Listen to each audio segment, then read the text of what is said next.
आहार शुद्धौ सत्वशुद्धि सत्वशुद्धौ ध्रुवा स्मृति स्मृति लंबे सर्वग्रंथिनाम विप्रमोक्षः. இது வந்து சனத்குமார் ரிஷி வந்து நாரதர் முனிக்கு வந்து ஞானம் கொடுக்கும்போது சொல்லுவார் உபநிஷத்துல, ஐ திங்க் சாண்டோக்கிய உபநிஷத்துல, இந்த 3 ஸ்டெப்ல வந்து மோட்சத்துக்கு, இந்த 3 லைன்ல வந்து மோட்சம் எப்படி அடையிறதுங்கிற மாதிரி ஒரு அருமையான உபதேசம், ரொம்ப ரொம்ப ஆழ்ந்த உபதேசம். ஆஹார சுத்தௌ சத்வ சுத்தி. சத்வனம் வந்து அந்தகரணம், மனம், புத்தி, சித்தம், அகங்காரம், உள்ளுக்குள்ள இருக்கிற மனசு, புத்தி, இதெல்லாம் வந்து சத்வன்னு சொல்லுவாங்க. முதல் ஸ்டெப் வந்து சத்வ சுத்தி. நம்மளுடைய அந்தகரணம் சுத்தமா இருக்கணும்னா ஆஹார சுத்தம். ஆகாரம்னா நமக்கு தெரியும், சாப்பிட்ற சாப்பாடு. ஆனா சாப்பிட்ற சாப்பாடுங்கிற தாத்பரியம் வந்து இங்க ஆஹார சுத்தம் வந்து வெறும்னா நம்ம சாப்பிட்ற உணவு கிடையாது. உணவுல வந்து சுத்தம் இருக்கணும், கண்டிப்பா இருக்கணும். ஏன்னா வந்து சாண்டோக்கியத்தில் வந்து நான் ஐ திங்க் ஒரு 2 வருஷம் முன்னாடி ஒரு வீடியோ பண்ணியிருந்தேன். சாண்டோக்கியத்தில் வந்து ரிஷி சொல்லுவார், நீ சாப்பிட்ற சாப்பாட்டில் ஒரு பங்கு வந்து உன்னுடைய மனமாக மாறுது. ஸோ அதனால் நம்ம சாப்பிட்ற சாப்பாட்டில் வந்து தூய்மை ரொம்ப அவசியம். அதாவது இறைவனுடைய நாமத்தை ஜபம் செஞ்சு, அக்னிஹோத்திரம் செஞ்சு, வீட்டில் சமைச்சு தூய்மையான உணவை உண்ண வேண்டும், சைவ உணவை உண்ண வேண்டும் வேதத்தின்படி. அப்படி பண்ணால் நம்மளுடைய ஆகாரம் சுத்தமாக இருக்கும். ஆனால் இங்கே வந்து சனத்குமார் ரிஷி சொல்கிற தாத்பரியம் ஆகாரம்னா வெறும்ன சாப்பிட்ற சாப்பாடு கிடையாது. நம்ம ஆகாரம் வந்து வெறும்ன வாயால் மட்டும் சாப்பிட்றது இல்லை. நம்மளுடைய ஆகாரம் பார்த்தீங்கன்னா 3 வேளை தான் வாயால் சாப்பிட்றோம். 3 வேளை தான் நம்ம காலம்புற பிரேக்ஃபாஸ்ட் சாப்பிட்றோம், லஞ்சு சாப்பிட்றோம், டின்னர் சாப்பிட்றோம். 3 வேளை தான். ஆனால் 24 மணி நேரம் தூங்குற 7 மணி நேரம் 6 மணி நேரம் கழிச்சிடுங்க. பேலன்ஸ் இருக்கிற 17 மணி நேரம் 18 மணி நேரம் என்ன பண்ணுறோம்? ஆகாரம். எப்படி ஆகாரம் எடுத்துக்கிறோம்? உள்ளுக்குள்ளே நம்ம கண்களால் ஆகாரம் எடுக்கிறோம். கண்களால் பார்த்துட்டே இருக்கும். விதவிதமான பிக்சர்ஸ் பார்க்குறோம், ரீல்ஸ் பார்க்குறோம், இன்ஸ்டாகிராம் பார்க்குறோம், ஃபேஸ்புக் பார்க்குறோம், யூடியூப் பார்க்குறோம், டிஃப்ரெண்ட் வீடியோஸ் பார்க்குறோம். வெளியில் போகும்பொழுது ஆஃபீஸில் போகிறோம், ஆஃபீஸில் போகும்பொழுது ஜென்ட்ஸ் வந்து லேடிஸை பார்க்குறாங்க, லேடிஸ் வந்து ஜென்ட்ஸை பார்க்குறாங்க. அப்புறம் நம்ம சினிமாவுக்கு சில பேர் வெளில அவுட்டிங் போகிறாங்க, சினிமா பார்க்குறாங்க, டூரிஸ்ட் பிளேஸ் பார்க்குறாங்க, வாட்டர் ஃபால்ஸ் பார்க்குறாங்க. எல்லாமே பார்க்குறோம் நம்ம கண்களால். சில பேர் வந்து அசலீலம், அதாவது அசிங்கமான படங்கள் பார்க்குறாங்க, பான் பிக்சர்ஸ் பார்க்குறாங்க, அடிக்ஷன், செக்ஸ் அடிக்ஷன் ஆகிறாங்க. எல்லா விஷயத்தையும் நம்ம பார்க்குறோம் பாருங்களேன். இது எல்லாமே ஆகாரம். அதே மாதிரி வந்து இது வந்து கண்ணால் இருக்கிற ஆகாரம். ஒன்று வாயால் 3 தடவை சாப்பிட்றோம், கண்ணால் எவ்வளோ ஆகாரம் எடுத்துக்கிறோம் பாருங்கள். கதை புக் படிக்கிறோம், காலம்பரை எழுந்ததுலேருந்து. சில பேருக்கு வந்து கதை புக் படிக்கிறதுல இந்த ஆனந்த விகடன், குமுதம் இதெல்லாம் படிக்கிறோம். சில பேர் ஆன்லைனில் படிக்கிறோம், இல்லை வாங்கி படிக்கிறோம், மேகசின் படிக்கிறோம். இது எல்லாமே ஆகாரம் கண்களால். அதே மாதிரி காதால் ஆகாரம். இப்போ மியூசிக், இங்கே மியூசிக் ஓடின்ட்டுருக்கு, மியூசிக் கேட்குறேன். நான் இன்றைக்கி ஃப்ளைட்டில் ட்ராவல் பண்ணி வெளிநாட்டுக்கு வந்திருக்கேன். அந்த ஃப்ளைட்டில் வரும்பொழுது ஒரு படம் பார்த்தேன், அந்த படத்துடைய இது கேட்டேன். அதுக்கப்புறம் யோக சூத்திரம் கொஞ்ச நேரம் படித்தேன், யோக சூத்திரம் கேட்டேன். ஸோ இந்த மாதிரி டிஃப்ரெண்ட் ஆகாரம் காதில் கேட்குறோம், பாட்டு கேட்குறோம், அப்புறம் வம்பு பேசுகிறோம், மற்றவன் என்ன சொல்கிறான்னு கேட்குறோம், இங்கங்கேயும் நம்ம போய் பேசுகிறோம். இது எல்லாமே நம்மளுடைய ஆகாரம். ஸோ நம்மளுடைய ஆகாரம் பார்த்தீங்கன்னா மேக்சிமம் ஆகாரம் நம்ம எடுத்துக்கிறது கண்ணாலையும் காதாலையும் தான். மேக்சிமம் ஆகாரம். அதை தவிர கொஞ்சம் ஆகாரம் நம்ம வாயால் சாப்பிட்றோம். பட் ஆனால் நம்ம வந்து ஆகாரத்துடைய பிரதானம் நம்ம வந்து வெறும் சாப்பிட்ற சாப்பாடு மட்டும் நினச்சிட்டு இருக்கோம். ஸோ சனத்குமார் சொல்கிறார் நாரதருக்கு, ஆகார சுத்தவ். அது மட்டும் இல்லாமல் மனசில், இது வந்து கண்ணால், காதால், வாயால், அப்புறம் மனசால் ஆகாரம் பாருங்கள். மனசில் எவ்வளோ விஷயம் யோசிக்கிறோம். கண்ணால் பார்க்காததை யோசிக்கிறோம், காதால் கேட்காததை பற்றி யோசிக்கிறோம், சிந்தனை பண்ணுறோம்.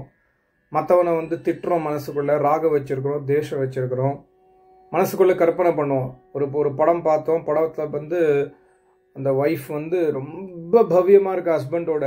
இப்போ மனசில் வந்து அந்த சிந்தனை, என்னுடைய ஒய்ஃப் இப்படி இருந்தால் எப்படி இருந்திருக்கும், நல்லா இருக்கும்ல லைஃப், என்னுடைய ஹஸ்பண்ட் இந்த மாதிரி எவ்வளோ கேர் பண்ணுறான். படம் பார்க்கும்பொழுது ஒரு சிந்தனை வரும், அது அப்புறமா யோசிப்போம். இதுவும் ஆகாரம், மனசால் சாப்பிட்ற ஆகாரம். மனசால் யோசிக்கிறோம், சிந்திக்கிறோம், பலவிதமான விஷயங்களை பற்றி சிந்தனை பண்ணுறோம், இதுவும் ஆகாரம். ஸோ இது எல்லாமே ஆகாரம். ஸோ சனத்குமார் ரிஷி சொல்கிறாரு, ஆகார சுத்தோ சத்வ சுத்தி.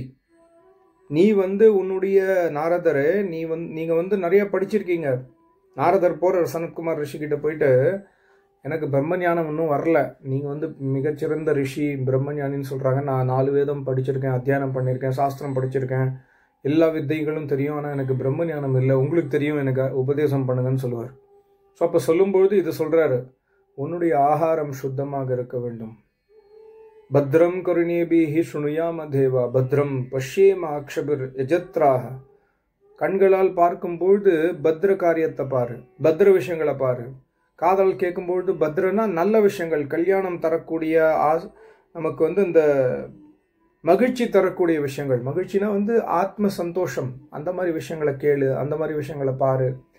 சுத்தமான விஷயங்கள், தியோ யோனக பிரச்சோதியாது, இது பார்க்கணும், இது பார்க்கக்கூடாது, இதை தவிர்க்கணும், இது தவிர்க்கக்கூடாது. இந்த மாதிரி பாகுபாடு அறிந்து அந்த புத்தியின் கூர்மையால் நம்ம ஆகாரத்தை உட்கொள்ள வேண்டும். அப்படி பண்ணால் என்ன ஆகும்னா, ஃபர்ஸ்ட் ஸ்டெப் அடைவோம். என்ன அடைவோம்? சத்வசுத்தி. மனசு வந்து சுத்தமாயிடும். மனசில் வந்து இந்த சிந்தனை வருது பாருங்களேன், அந்த மாதிரி இருக்கணும், அந்த மாதிரி. அந்த கப்புள்ஸுக்கு பிறந்த குழந்தை, எங்கேயாவது ஒரு டாக்குமெண்ட்ரி பார்த்துருப்போம், அவன் செஸ் சாம்பியனாக இருக்கான், என்னுடைய பையன் பாரு முட்டாளாக இருக்கான், நம்ம யோசிப்போம். இதெல்லாம் வந்து பைத்தியகாரத்தனமான சிந்தனை. ஸோ சத்வசுத்தி ஆகிடும் சொல்கிறார் அவர் சனத்குமார் ரிஷி நாரதருக்கு சொல்கிறார், சத்வசுத்தி ஆகிடும். அதுக்கப்புறம் என்ன சொல்கிறாரு, சத்வ சுத்தௌ ஸ்மிருதி லாப. ஸ்மிருதி வந்து, ஸ்மிருதினா வந்து நம்மளுடைய எக்ஸிஸ்டன்ஸ். இங்கே வந்து ஸ்மிருதினா ஞாபகம். என்ன ஞாபகம் இருக்கும் நமக்கு? நான் ஜீவாத்மா, நான் ஆத்ம தத்துவம். இப்போ சத்வ சுத்தி ஆயிடுத்துனா மனசு சுத்தமாகிடுத்து, அந்தகரணம் சுத்தமாகிடுத்து, புத்தி சுத்தமாகிடுத்துனா என்ன ஆகும்? ஸ்மிருதி லாபக. நம்மளுடைய எக்ஸிஸ்டன்ஸ் பற்றி நமக்கு எப்பொழுதுமே நினைவு இருக்கும். நான் இப்போ கொஞ்ச நாளாக அந்த ப்ராக்டிஸ் பண்ணிட்டு இருக்கேன். எப்போ எங்கே வெளில போனாலும் சரி, இறைவன் இங்கே இருக்காரு அப்படிங்கிற விஷயத்தை ஞாபகப்படுத்திக்கிறதுக்கு ப்ராக்டிஸ் பண்ணிட்டு இருக்கேன் கொஞ்ச நாளாக. அது வந்து உண்மையிலேயே சொல்கிறேன், என்னுடைய எக்ஸ்பீரியன்ஸை சொல்கிறேன், ரொம்ப ஒரு ஆனந்தமான விஷயம் அது. ஆனால் ஞாபகம் இருக்காது, நம்ம நிறைய தடவை மறந்துடும். இறைவன் என் கூட இருக்கார், இப்போ இந்த ரூமில் இருக்கார் இறைவன், சர்வவியாபி அவர். மறந்துடுவோம். நான் ஆத்மன், நான் வந்து இந்த உடலில் நான் ஜீவாத்மா. ஒருத்தர் மேலே கோவப்படும்பொழுது சடனாக அந்த நினைவு வரும், நீ ஜீவாத்மா. உனக்கு அதாவது ஒரு சாஸ்திரத்தில் வரும், ஒரு ஆச்சாரியர் சொல்கிறாரு, ஆரிய சமாஜத்தில் சின்ன பையனா 25 வயசு 30 வயசு தான் இருக்கும், எவ்வளவு ஞானி அவர் சொல்கிறாரு, இந்த அகில உலகத்தில் இருக்கிற எல்லா ஜீவாத்மா சேர்ந்து வந்து எஃபர்ட் போட்டாலும் ஒரு சின்ன கடுகை கூட நவுத்த முடியாது. ஒரு சின்ன கடுகை கூட ஜீவாத்மாவில் நவுத்த முடியாது. எல்லா ஜீவாத்மாவும் சேர்ந்து கூட நவுத்த முடியாது. அதுதான் ஜீவாத்மாவுடைய உண்மை ஸ்வரூபம். பலஹீனம், பலமே இல்லை நமக்கு. ஆத்மதா பலதா. இறைவன் நமக்கு அந்த பலத்தை வந்து உடல் மூலமாக, மனசு மூலமாக கொடுக்குறாரு. மனசை உருவாக்கி கொடுக்குறாரு, உடலை உருவாக்கி கொடுக்குறாரு. ஜீவாத்மாவிற்கு அந்த திறமை கிடையாது. ஸோ அதான் வந்து ஸ்மிருதி லாபக. நம்ம வந்து நம்ம ஆத்ம தத்துவம். யார் மேலே கோவப்படும்போது ஞாபகம் வரணும், சடனாக ஞாபகம் வரும், நீ வந்து ஜீவாத்மா, நீ எதுக்கு அவன் மேலே கோவப்படுற, நீ எதுக்கு அவன் மேலே கோவப்படுற, எதுக்கு பொறாமப்படுற, எதுக்கு பேராசைப்படுற, எதுக்கு வந்து கஞ்சத்தனம் படுற. இது எல்லாமே நனவு வந்துன்னு வச்சுக்கோங்களேன், நம்ம கஞ்சத்தனம் பட மாட்டோம், பேராசை பட மாட்டோம், கோவப்பட மாட்டோம், எரிச்சல் பட மாட்டோம். ஸோ அந்த ஆத்ம ஸ்மிருதி எப்பொழுதுமே இருக்கும். எப்போ இருக்குன்னா, ஸ்மிருதி லாப எப்போ நடக்கும்னா சத்துவ சுத்தி ஆனதான் நடக்கும். ஸோ நம்ம ஆகார சுத்தியில் ஃபோக்கஸ் பண்ணோம். வாழ்க்கையில் வந்து ஆகார சுத்தி ரொம்ப முக்கியம். சாப்பிட்ற சாப்பாடு ஒன்லி கொஞ்சம் 3 times தான் சாப்பிட்றோம். பட் பேலன்ஸ் இருக்கிற 24 hours என்ன பண்ணுறோம் பாருங்களேன், நம்ம ஆகார சுத்தி பண்ணல. நம்ம சாப்பிட்ற ஆகாரம், கண்ணால் சாப்பிட்றது, கண்ணால் பார்க்கறது, காதால் கேட்கறது, மனசால் சிந்திக்கிற ஆகாரம் பார்த்தீங்கன்னா எதுலேயுமே சுத்தம் கிடையாது. அதனால சத்துவ சுத்தி நடக்காது. சத்துவ சுத்தி நடக்கலைன்னா நம்ம தான் ஜீவாத்மாங்கிற நினைப்பே நமக்கு இருக்காது. நம்ம எப்படி ஆக்ட் பண்ணுவோன்னா, இப்போ நான் தான் வந்து பெரிய ஜாம்பவான் மாதிரி நமக்கு சிந்தனை இருக்கும் எப்போதுமே. ஸோ சத்துவ சுத்தி ஸ்மிருதி லாபக. அப்புறம் கடைசியில் சொல்கிறாரு, நான் எழுதி வச்சிருந்தேன், 3rd லைன் வந்து ஸ்மிருதி லம்பே சர்வ கிரந்தி நாம் விப்ரமோக்ஷாக. எப்போ உனக்கு வந்து இந்த ஸ்மிருதி, உனக்குள்ளே இருக்கிற அந்த மெமரி எப்பொழுதுமே ப்ரெசண்ட்டாக இருக்குது, நீ வந்து இந்த நொடி பொழுதுல வாழ ஆரம்பிச்சிடுவ, நீ தான் ஜீவாத்மாங்கிற நினப்பு எப்பொழுதுமே இருக்கும். எந்த ஒரு விலங்கினத்திற்கும் மற்ற பிராணிகள் மற்ற மனுஷனுக்கு நீ தீங்கு விளைவிக்காம இருப்ப. ஸோ அப்போ என்ன ஆகும்னா ஸ்மிருதி லம்பே, இது ரொம்ப காலத்தில் இந்த மாதிரி பண்ணி பண்ணி இறைவன் உங்கூட இருக்காரு, இறைவனுக்கு பயந்து நம்ம தர்ம காரியம் செய்வோம், அதர்மத்தை பற்றி மறந்துடுவோம், அதர்மம்னா என்னன்னே தெரியாமல் போயிடும் ஒரு ஸ்டேஜில். அந்த மாதிரி பண்ணால் சர்வ கிரந்தி நாம், கிரந்தினா வந்து முடிச்சு, அப்போ உள்ளுக்குள்ளே இருக்கிற அந்த அவித்யா ரூபி முடிச்சு, சில முடிச்செல்லாம் பார்த்தீங்கன்னா இப்போ பூனல் வந்து இப்போ இந்த மூணு பூனல் தான் போடணும். நம்ம ஜென்ஸாக இருந்தாலும் லேடிஸாக இருந்தாலும் 3 தான் போடணும். இன்றைக்கி வந்து சவுத் இந்தியாவில் சில பேர், நார்த் இந்தியாவில் சில ட்ரெடிஷனில் 6 பூனல் போடுவாங்க.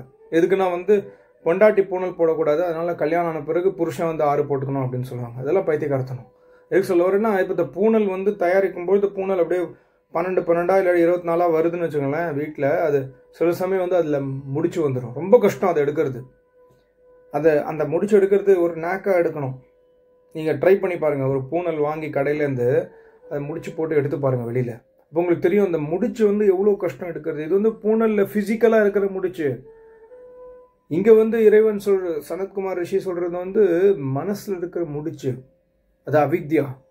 சர்வ கிரந்தி நாம் விப்ரமோஷ, இந்த எல்லா கிரந்தி எல்லா முடிச்சும் வந்து சத்வசுத்தியாகி ஸ்மிருதி லம்பான பிறகு எல்லா முடிச்சும் வந்து காணாமல் போயிடும்.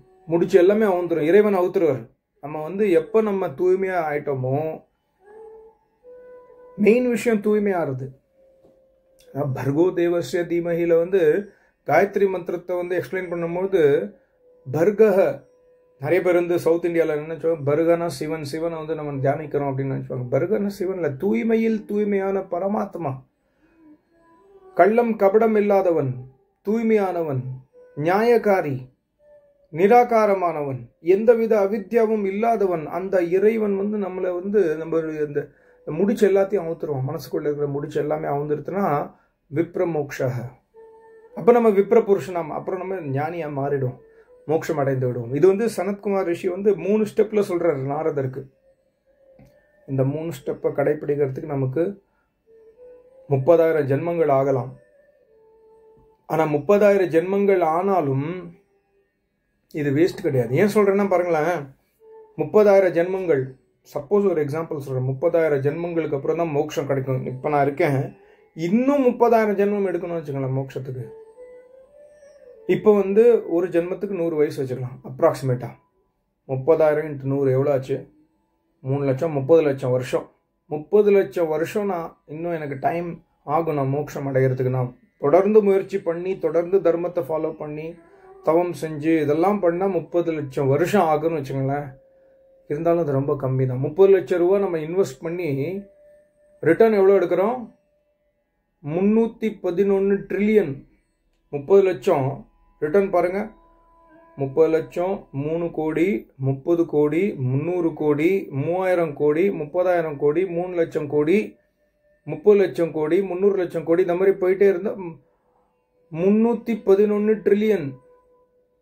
1 ட்ரில்லியனில் 1000 பில்லியன், 1 பில்லியனில் 100 கோடி, 100 கோடி இன்ட்டு 1000 இன்ட்டு 100 கோடி இன்ட்டு 1000 இன்ட்டு 311 வருஷம். அவ்வளோ வருஷங்கள் நமக்கு அவ்வளோ ரூபா கிடைக்கும். 30 லட்ச ரூபா நமக்கு இன்வெஸ்ட் பண்ணுறோம், அவ்வளோ ரூபா நமக்கு கிடைக்கிறது.